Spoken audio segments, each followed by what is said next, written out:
mais uma vez estar aqui com a gente. Daqui a pouco o senhor vai ganhar um voto de senador também. Obrigado por estar participando. Todas as vezes que a gente demanda, vocês estão conosco. A Febra Raras tem sido parceira em todos os debates, no acompanhamento às propostas, nos pareceres. Muito obrigada, doutor, por estar conosco nessa tarde. 10 minutos para começar. Muito obrigado, senadora. Eu lhe agradeço pela sua luta desde ministra e agora como senadora. Continua a pauta das doenças raras, né? Sempre junto. Agradeço também a deputada Rosângela Moro, que sempre conosco nessa luta. Cleide, querida, tudo que você falou do nosso sentimento junto. Estamos com você. Quero cumprimentar todos os presentes aqui, especialmente os queridos pacientes aqui. E a luta não é fácil. Eu sou pai, mas nós não podemos desistir. Não é porque tivemos um não que vamos parar, não. A não incentiva a gente mais a lutar sempre, né, para a gente ter o sim. Muita coisa foi falada aqui dos profissionais, que não vou voltar a falar da agressividade da doença, né, do impacto dessa doença no dia a dia dos pacientes.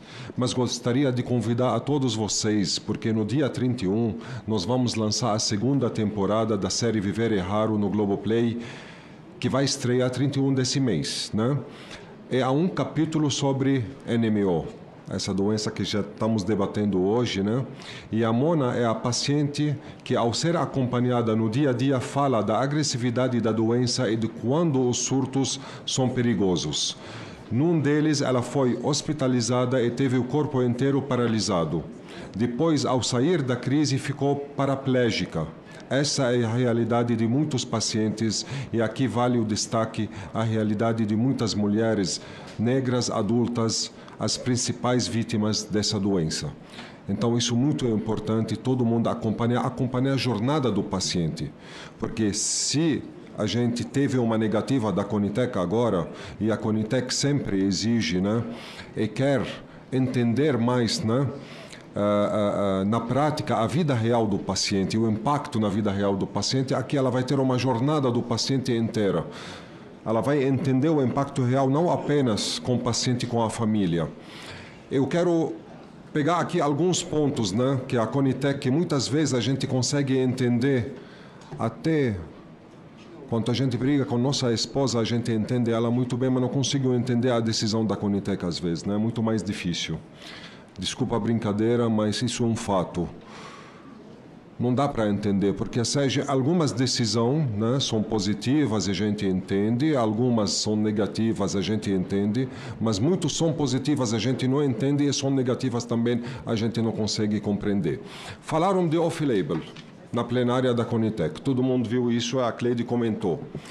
No momento que eu vou considerar que existe 2 medicamentos off-label que tratam essa doença, então não seria a obrigação da própria Conitec ser demandante de um protocolo clínico que avalia que tem de tratamento para essa doença? Quem pode julgar essa falha da Conitec? Nós podemos. Então quero ouvir a resposta da Conitec sobre isso. Aliás, não tem ninguém aqui da Conitec, uma pena. Segundo ponto que a Conitec falou sobre limiar de custo-efetividade. Está aqui a doutora, sabe, o doutor. Nós estamos falando de uma doença ultra rara. O ex-ministro Queiroga deixou claro no decreto, doenças ultra raras não entra no limiar custo-efetividade. É complicado, né? Se a própria Conitec não respeitou o decreto, então vai ficar difícil, ó, desculpa a gente entender. Terceiro ponto. Desde quando a linha de cuidado é uma obrigação na Conitec na prática para incorporar um medicamento para doenças raras? Se isso é uma obrigação, 90% dos medicamentos que temos hoje incorporados para doenças raras não tem um protocolo. Aliás, se vamos falar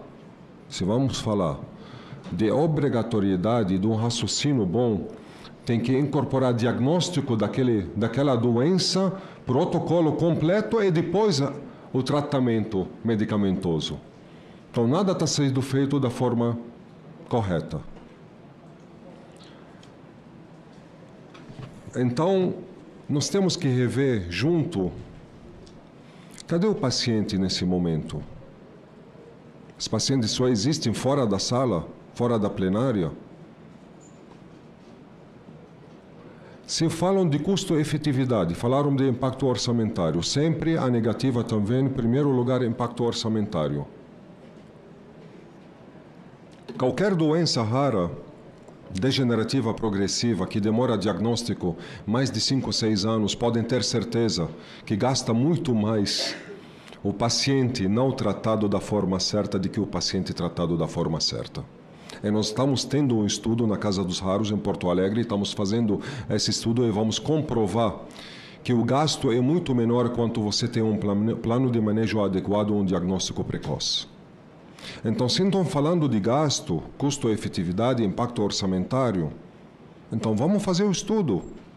Porque o Ministério da Saúde até hoje não faz um estudo de quanto custa o paciente raro. Vamos pegar grupos de doenças e nós vamos ajudar. A Casa dos Raros está pronta para ajudar eles nesse estudo, para mostrar que se a gente não enfrenta problema de uma forma correta, através de um plano de manejo correto, encurtando a jornada do paciente, devolvendo a dignidade do paciente, porque a paciente, antes de ele viver, ele precisa ter dignidade. No momento que eu deixo um paciente 5 anos na fila do SUS, um crime que ninguém está fazendo nada. Um crime que estou permitindo que esse paciente morre ou degenera nos olhos da família.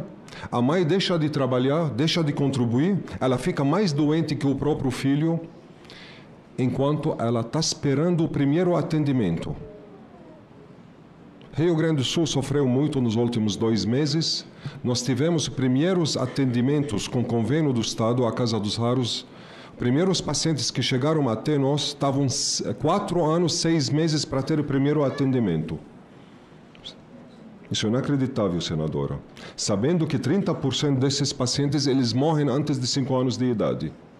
Então, como nós vamos permitir, num Brasil que luta sempre pela dignidade das pessoas, pela democracia, aceitar que esses pacientes morrem na fila? Porque não adianta falar o centro, que é, entre aspas, habilitado para atender doenças raras, falar que eu não sei, não conheço, esses pacientes não vão morrer, não sabem. Sabem que esses pacientes vão morrer na fila, porque 30% não chegam ao primeiro atendimento. Então, como vou permitir que isso aconteça todo dia e ninguém vai preso? Porque isso é crime. Isso é crime. A mesma coisa quanto ter um acidente e ter um profissional de saúde que não socorre a vítima, isso é crime também. Não estou exagerando em nada, porque eu passei por tudo isso. Eu não sou especialista em ATS, mas eu sou pai que acompanha o meu filho desde o primeiro dia. Não apenas meu filho, meus filhos, porque nós temos mais de 20 mil pacientes acompanhados pela Casa Hunter, mais de 200 mil pacientes na Febre Raras. Então, nós temos que ter um olhar diferente. Nós só estamos pedindo dignidade, apenas dignidade. E se querem solução, nós temos, mas eles não aceitam. Porque enquanto nós não estamos participando dessas decisões equivocadas da Conitec, a justiça não será feita para nossos pacientes. Muito obrigado a todos. Obrigada, doutor. Obrigado.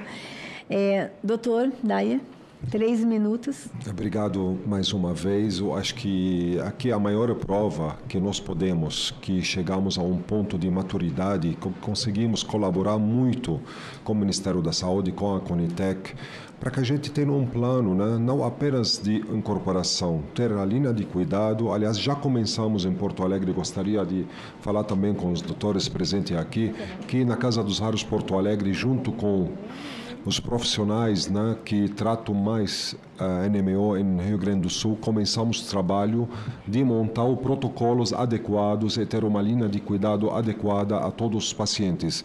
E esse trabalho pode também colaborar com a Conitec para ter esses protocolos. É o gargalo aqui que eu vejo, não apenas a NMO, porque ela é muito parecida com as demais doenças raras. Enquanto nós não temos um plano nacional completo para enfrentamento das doenças raras, um plano que visa sustentabilidade, é ter um orçamento. E para isso temos que ter uma Secretaria de Atenção Especial para as Doenças Raras com o próprio orçamento. Nós não podemos mais tratar as doenças raras, né, na margem das outras doenças. Estamos falando de mais de 13 milhões de pessoas, mas a verdade mais de 40, 50 milhões, porque a família toda adoece. É diferente, nós não estamos conseguindo enxergar o impacto que nós temos aqui. É muito fácil, estamos criando unidades básicas de saúde, hospitais que virarão elefante branco no futuro próximo, sem focar na medicina de precisão, sem focar nas novas tecnologias, sem focar naquilo que a medicina vai exigir de nós nos próximos 5 anos. Será que ninguém está olhando os horizontes, os novos horizontes? Aliás, tem um departamento específico de monitoramento de novos horizontes tecnológicos em doenças raras também no Ministério da Saúde. Essa obrigatoriedade, antes de chegar a qualquer tratamento inovador, tem que fazer o dever de casa, fazer o PCDT, para ver se realmente vale a pena ou não, né, de uma forma mais democrática, né, incorporar aquele produto ou não. E nós não estamos falando aqui só de medicamento. 95% dos pacientes não têm tratamento, das doenças não têm tratamento medicamentoso, mas tem como mudar a qualidade de vida do paciente através de um plano de manejo correto. Encurtar a jornada do paciente, diagnóstico precoce, fazer um trabalho integral dos profissionais de saúde para atender de uma forma integral. Hoje o paciente fica pipocando de um serviço para o outro, leva 5 anos para passar por uma equipe multidisciplinar. Enquanto está esperando o especialista correto, ele não está em casa brincando.